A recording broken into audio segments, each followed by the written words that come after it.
I'm going to start with our assessment of where we see the current status quo in the international system.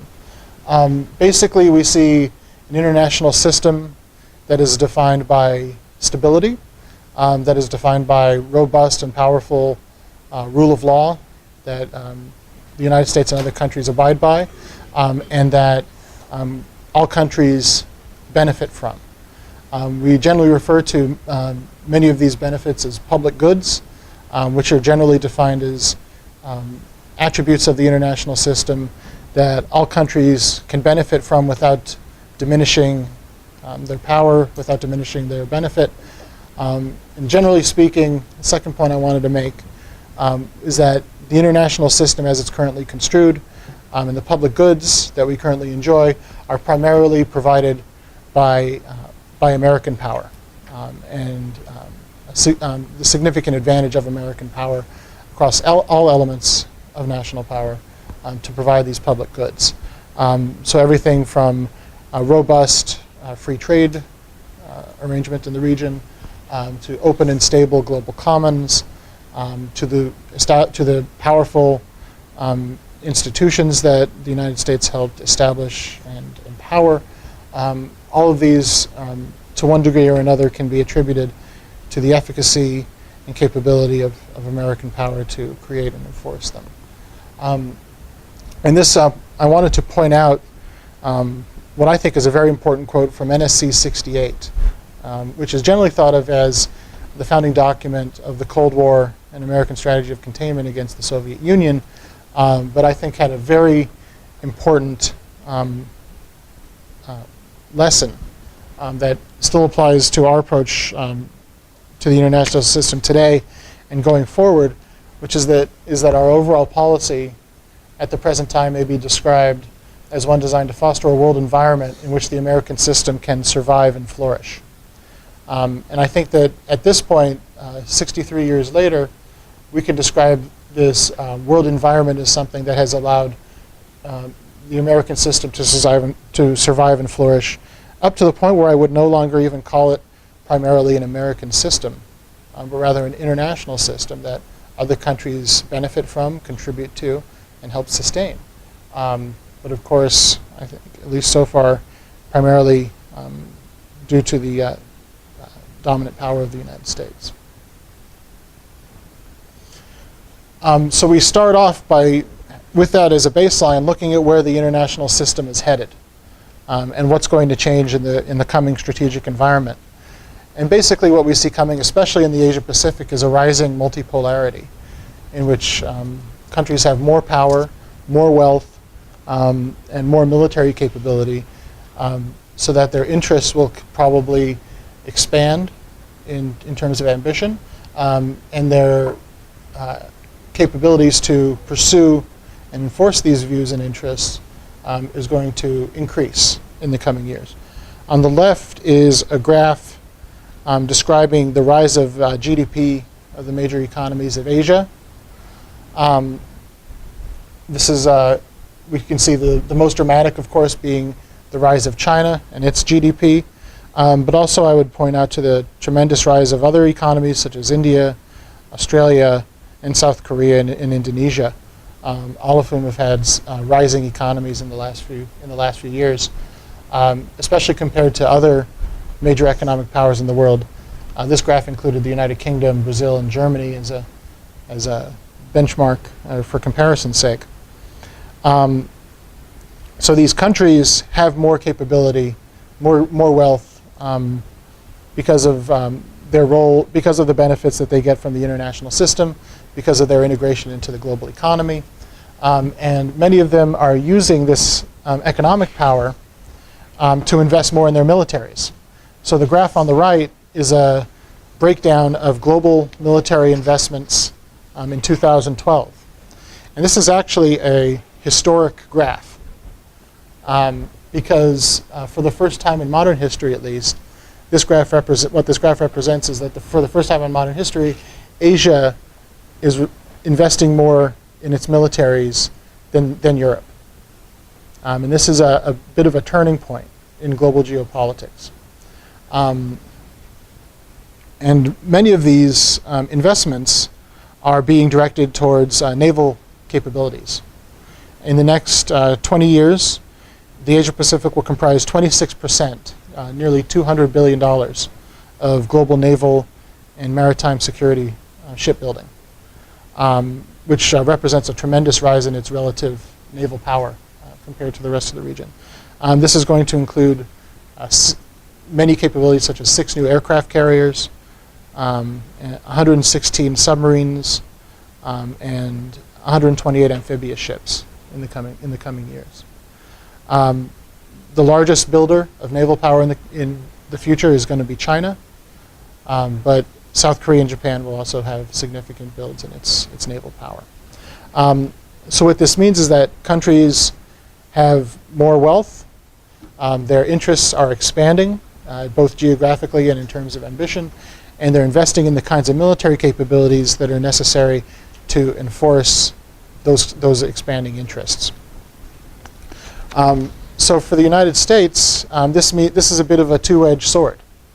On one hand, it means that many of our allies and partners are improving their capabilities. They have more capability. They have more, both economically, politically, and militarily. They have more capability to assert interests that, generally speaking, are concomitant and compatible with those of the United States. On the other hand, America's potential adversaries also have increased capability across all elements of national power. So it's going to be an increasingly complex strategic environment that we're going to be facing in the coming years. And this is, I think, best exemplified by comparing US and Chinese defense budgets in the coming years. Now, take this, the coming graph for what you will. It's a projection of American and Chinese military spending based on various assumptions of how quickly this spending will increase. The United States is facing its own budgetary challenges, many of them self-imposed.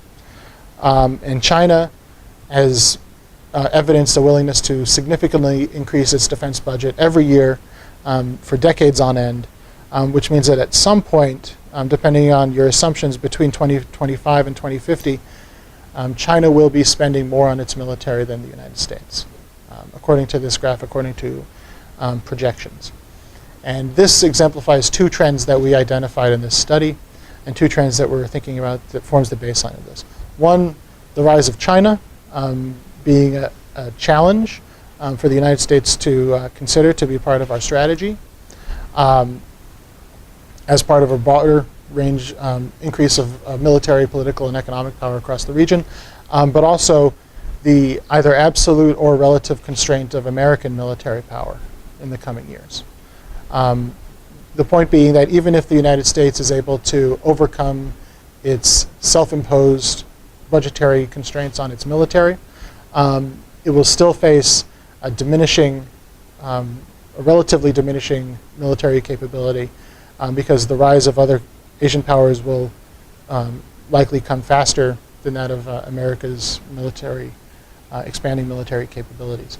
So that American predominance that has been one of the bulwarks of a stable and prosperous international system will be eroding, either in an absolute sense because of our own budgetary constraints, or in a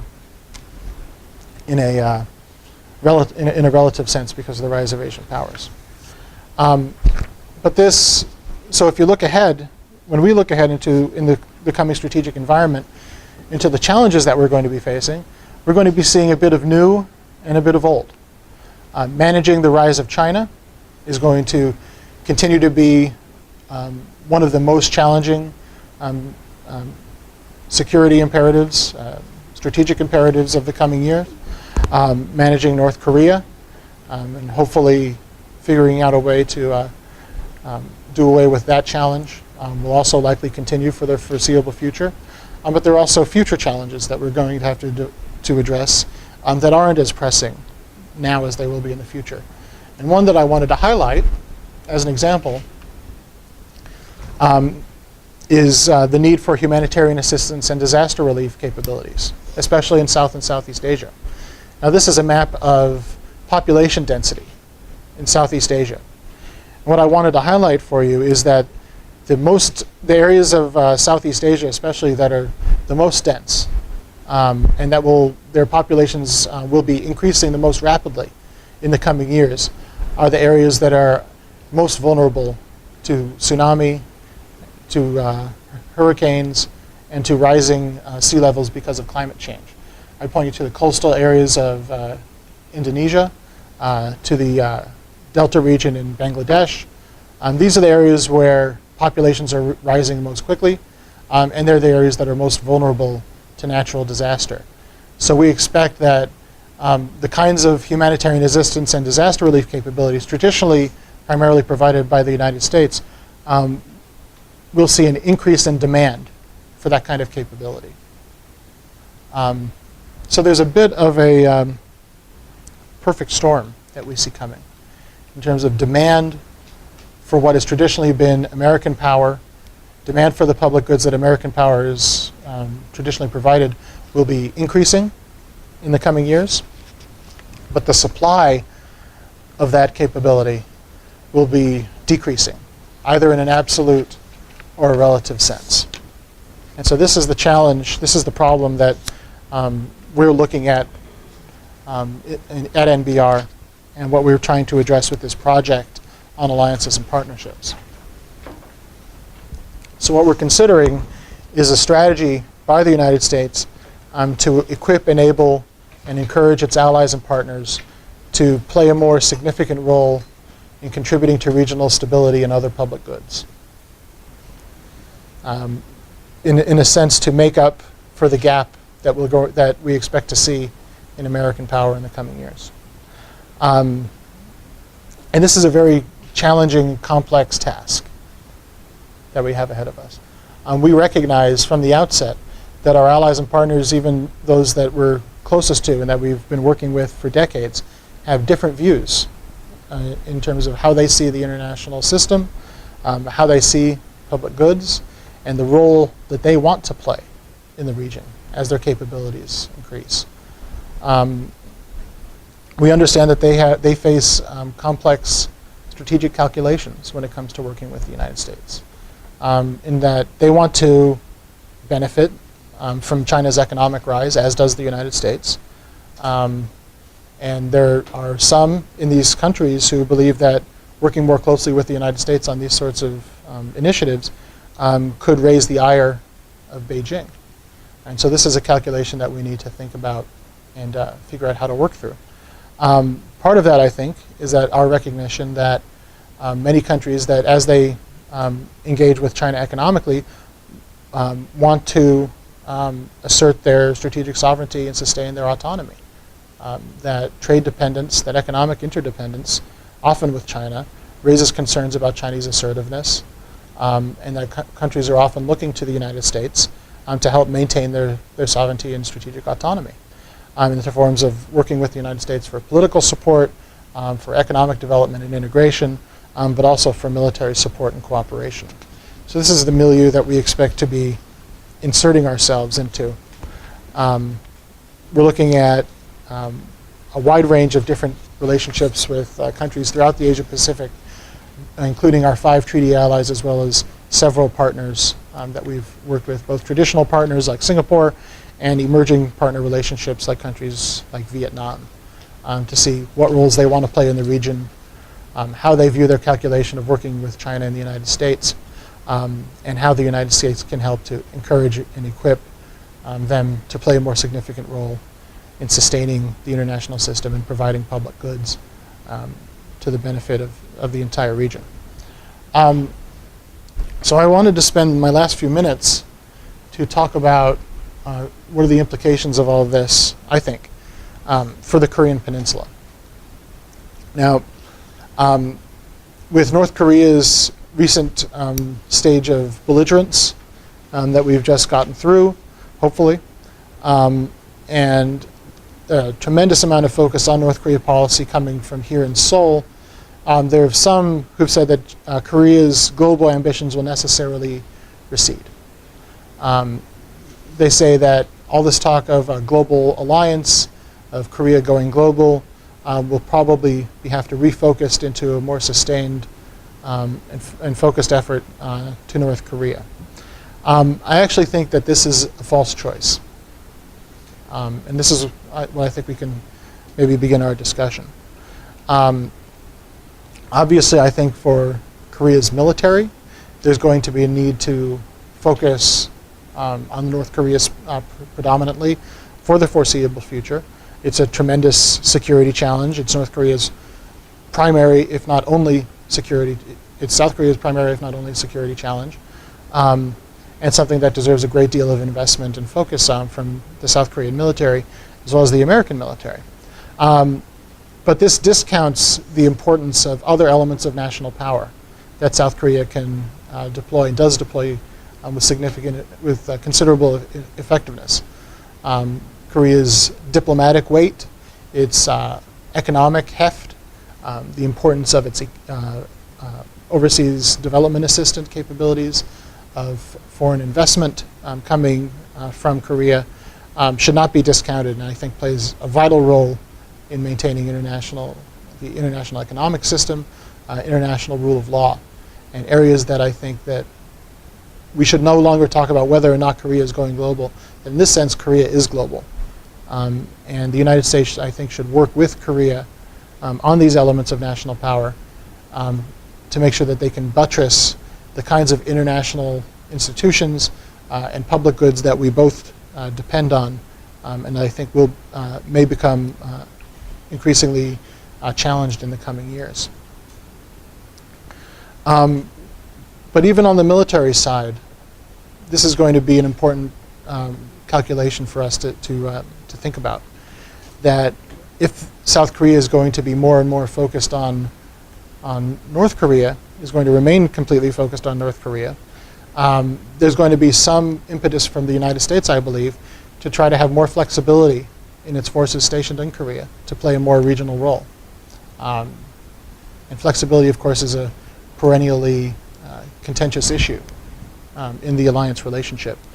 So there's a sense that if OPCON transition is going to move forward, if Korea is going to take more of a leadership role in defending South Korea and deterring an attack, that this may free up the United States and the American military to use its forces on the Korean Peninsula in a more regional context, which would help alleviate some of the constraints that we have, both absolute and relative, in terms of our military power in the region. Of course, this is going to be politically sensitive for Seoul, something that we're going to need to discuss. And of course, the United States is going to remain committed to the defense of South Korea and the deterrence of North Korea. So how that transition is going to take place, if we're going to be able to thread that needle to encourage South Korean leadership vis-a-vis North Korean military issues, while maintaining trust in the alliance, while maintaining reassurance in American extended deterrence guarantees, this is going to be a difficult needle to thread and something that we should discuss in the alliance context. And finally, I think that this fits very well within what we understand to be the proposal of trust building between North and South, or trust politic, in that it helps establish South Korea as being in the lead in engaging the North. Something that I think that the United States is generally fairly comfortable with, and could be seen as being compatible with a broader strategy of encouraging the ROK to play a more significant role in regional public goods and regional security issues, and contributing more to the international system.